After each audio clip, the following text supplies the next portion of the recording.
Just add the repo file, and it's already added. Update.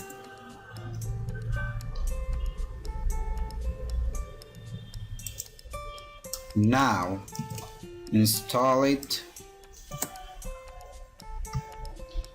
Installation is successfully. Just click on home, admin, module admin. From here you have to give the permission.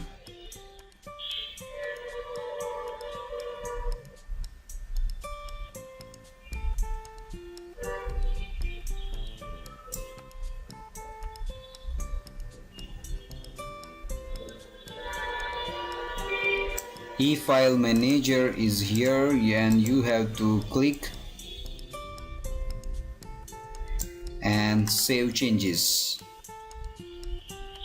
From here you can able to see ELFileManager, launch in new windows.